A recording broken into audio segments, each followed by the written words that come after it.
Hey guys, welcome back to another video. I know अभी JEE है, आप बहुत ज़्यादा स्ट्रेस में हो बिकॉज एग्ज़ाम बहुत ज़्यादा पास आ चुका है and you are working under pressure. So आज मैं आपको कुछ ऐसे इंपॉर्टेंट चैप्टर्स बताऊंगी जिनसे एग्जाम में क्वेश्चन मस्ट आएगा in spite of your shift. भले आपकी फर्स्ट डे फर्स्ट शिफ्ट हो और लास्ट डे लास्ट शिफ्ट हो, इन चैप्टर्स से क्वेश्चन मस्ट आएंगे। सो एंड तक वॉच करना एंड मैं आपको कुछ ऐसी इंपॉर्टेंट चीज़ें भी बताऊंगी जो आपको एग्जाम से अपियर होने के पहले ज़रूर से पता होनी चाहिए। So without wasting any time शुरू करते हैं। So starting with mathematics because maths I know बहुत बच्चों की वीक है या बहुत बच्चों ने ज़्यादा सिलेबस कवर नहीं किया है एंड उनको मैथ्स में इतना ज़्यादा कॉन्फिडेंस नहीं है। सो आपकी स्टेटस मैथ्स में जितनी भी, इफ़ आपकी स्टेटस बहुत अच्छी है, आई मीन आपके स्टैंडर्ड्स मैथ्स में बहुत अच्छे हैं, आपको मैथ्स अच्छे से आती है, then well and good. But if आपने मैथ ज़्यादा अच्छे से नहीं कर रखी है तो ये ऐसे कुछ चैप्टर्स जो आपको बिल्कुल भी छोड़कर नहीं जाना है। So the chapters are matrices and determinant. इनसे लाइक 2 क्वेश्चन तो डैम श्योर आता ही है, बट इफ़ आपकी शिफ्ट अच्छी निकले तो 3 क्वेश्चन भी आ सकते हैं, बट 2 क्वेश्चन तो आते ही हैं। And sequence and series, binomial से 1 क्वेश्चन पक्का आएगा एंड बहुत ईजी आने वाला है। एंड प्रोबेबिलिटी, ना प्रोबेबिलिटी की कैटेगरी ऐसी ही है कि लाइक इसे 2 तरह के क्वेश्चन में देख, तो प्रोबेबिलिटी वाला अगर आ गया तो बहुत बढ़िया, तो क्वेश्चन पक्का हो जाएगा। बट इफ़ उसमें प्रोबेबिलिटी के साथ परम्यूटेशन मिक्स हो जाए तो उस केस में आपको परम्यूटेशन भी आना चाहिए। सो आपके ऊपर डिपेंड करता है। अगर अभी आपके पास टाइम है तो आप परम्यूटेशन और प्रोबेबिलिटी दोनों कर लो, वरना आप प्रोबेबिलिटी करके जा सकते हो। Now depends on the shift. Okay, so the non skippable chapters in mathematics are matrices and determinants, sequence and series, vectors and 3D vectors, binomial. Okay, ये चैप्टर्स मिस नहीं होने चाहिए। इनसे क्वेश्चंस इजी आएंगे, ऐसे क्वेश्चंस आएंगे जो doable होंगे। एंड इफ आप नहीं कर रहे हो इसका मतलब ये नहीं कि सामने वाला नहीं कर रहा है। इन चैप्टर से इजी क्वेश्चन आएगा, सामने वाले की प्रिपरेशन कैसी भी, वो इन चैप्टर से क्वेश्चन करके जा रहा होगा, तो ये चीज़ ध्यान रखना। So coming to chemistry, coordination chemistry बहुत इंपॉर्टेंट चैप्टर है। क्वेश्चन पक्का आएगा, ऐसा क्वेश्चन नहीं आएगा जो आप नहीं कर पाओगे। लाइक PYQ बेस्ड ही आते हैं मोस्टली। कोऑर्डिनेशन का केमिस्ट्री किसी भी हाल में छोड़कर नहीं जाना। ब्लॉक केमिस्ट्री इंपॉर्टेंट है, बहुत इंपॉर्टेंट है। अगर आप कर सको तो कर लो, मेरे हिसाब से आपको करके जाना चाहिए, इफ़ आपके पास टाइम हो तो। बाकी आपकी रटने की कैपेसिटी कितनी है वो आपको पता होगी, तो आप उस हिसाब से देख लो। लेकिन ब्लॉक केमिस्ट्री इंपॉर्टेंट है, इससे क्वेश्चन आएगा। एंड केमिकल बॉन्डिंग तो मिस होना ही नहीं चाहिए, उससे भी क्वेश्चन आएगा। बेसिकली इनऑर्गेनिक केमिस्ट्री में आपको ये लाइन याद रखनी चाहिए, कंसेप्ट टिप्स पर और आंसर लिप्स पर। ये भी मैंने किसी से सुना था, बट ये बहुत सही बात है। इनऑर्गेनिक में आपके साथ ये होना ही चाहिए because direct data based question उठ कर आता है। ओके, एंड फिजिकल केमिस्ट्री में atomic structure must, atomic structure, electrochemistry, solutions, chemical kinetics and thermodynamics, ये आपको करके जाना होगा। सॉल्यूशंस बहुत इजी है, मैंने खुद ने 1 दिन के अंदर कर लिया था। केमिकल काइनेटिक्स भी इजी तभी है जब आपको समझ में आएगा। केमिकल काइनेटिक्स मेरे हिसाब से बहुत इजी है इफ़ आप उसके टाइप्स ऑफ क्वेश्चंस देख कर जा रहे हो, क्योंकि केमिकल काइनेटिक्स से जनरली इजी क्वेश्चन आता है, बट 1-2 ऐसे क्वेश्चन निकल आते हैं जो थोड़ा ट्रिकी लगता है बच्चों को। बट इफ आपने PYQs देख लिए हैं तो पक्का आपसे हो जाने वाला है। ओके, इलेक्ट्रोकेमिस्ट्री बहुत इजी है, अगेन बहुत ज़्यादा इजी है, ज़्यादा टाइम कंज्यूमिंग नहीं है, इससे क्वेश्चन पक्का आने वाला है। तो इफ आपके पास टाइम हो ना हो डजेंट मैटर, आप 1 दिन मत सो, 2 दिन मत सो, बट ये टॉपिक्स छोड़कर नहीं जाना है, इससे क्वेश्चन पक्का आने वाला है। सो एंड ऑर्गेनिक में मेरे लिए, मतलब मेरे हिसाब से सबसे इंपॉर्टेंट चीज़ है वो तो नेम रिएक्शन है भाई। 2-3 क्वेश्चन लगातार आ जाते हैं नेम रिएक्शन से। मैच द फॉलोइंग के टर्म्स में, MCQ के टर्म्स में, किसी के भी टर्म्स में नेम रिएक्शन से तो पक्का क्वेश्चन आने वाला है, याद रख लो। अगर तुमने नहीं किया है तुम्हारा लॉस है, आई वुड से तुम्हारा बहुत बड़ा लॉस है, बिकॉज उससे क्वेश्चन पक्का आता है। Then carboxylic acid, ketones, phenols, ethers, ये ऐसे टॉपिक्स जो आपको छोड़ के नहीं जाने चाहिए।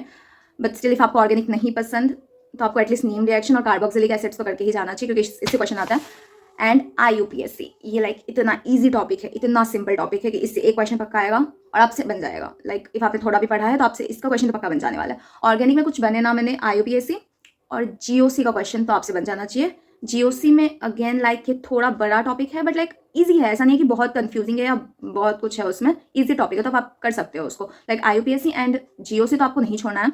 एंड नेम रिएक्शन प्लीज़ अगर हो सके तो कर लो, इंपॉर्टेंट है।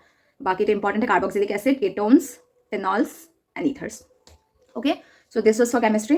अब इन जो भी मैंने चैप्टर्स कहा, आई नो आपको बहुत ज़्यादा लग रहा होगा, but trust me easy chapters हैं। अगर आप 1 शॉट्स भी देखकर जा रहे हो इनके तो आप कर लोगे इनके क्वेश्चन। लाइक इनसे ज़्यादा टफ क्वेश्चन ऐसे नहीं आते, ईजी क्वेश्चन ही बनते हैं। जैसे आप देख लो कोऑर्डिनेशन, कंपाउंड्स, PYQs भी आप देख लो बहुत ईजी है।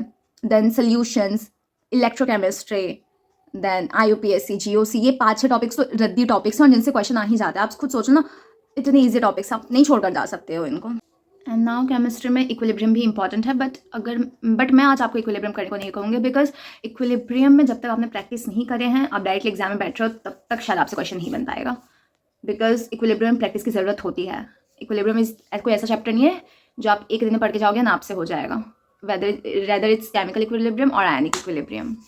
I mean chemical equilibrium फिर भी easy है, बट आयनिक तो जब तक आपने प्रैक्टिस नहीं करी है तब तक उसका क्वेश्चन नहीं बनने वाला. प्रैक्टिस मस्ट है इन टॉपिक्स में.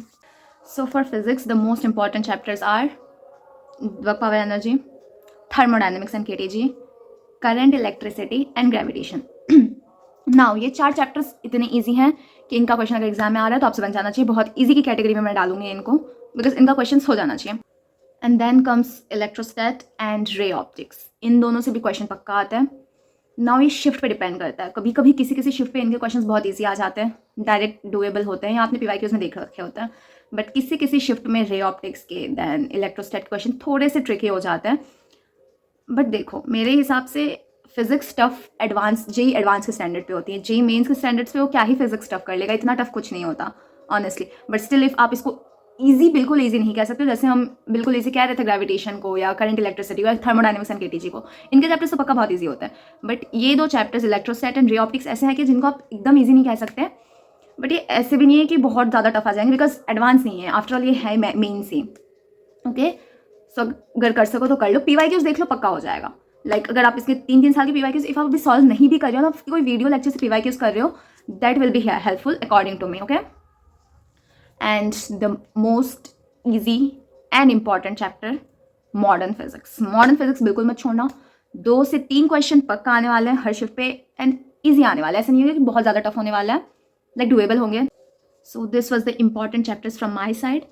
एंड इफ़ तुमने नहीं पढ़ाई किया, तुम्हें लगता है कि किसी ने बहुत ज़्यादा पढ़ाई कर ली है, तो सब कुछ उस एक दिन पे डिपेंड करता है.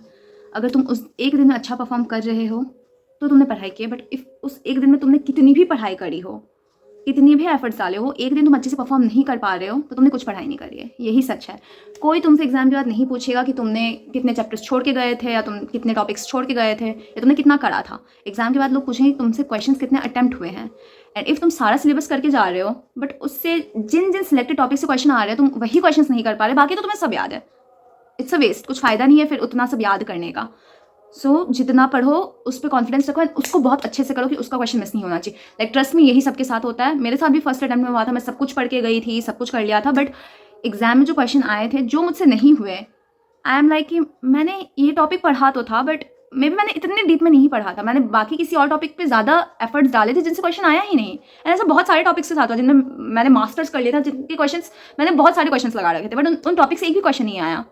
सो इट्स जस्ट अ वेस्ट. किसी को नहीं पता चला मैंने कितने एफर्ट्स डाले थे उन चैप्टर्स पे, अनटिल एंड अनलेस वो मुझे एक क्वेश्चन तक, मतलब वो एग्जाम में एक क्वेश्चन तक नहीं आ पाया उससे. So it's a waste. तो मैंने जो इंपॉर्टेंट टॉपिक्स कहे हैं, पक्का उनसे क्वेश्चन आने वाले हैं, उनको छोड़कर मत जाना. बाकी all the best and happy new year. और ज़्यादा स्ट्रेस मत लो, सब सही हो. Do subscribe the channel, because आगे ऐसी ही हेल्पफुल वीडियोस आती रहेंगी जिसमें मैं ranks, cut offs and then college vlog सब कुछ डालने वाली हूँ. So stay connected. All the best.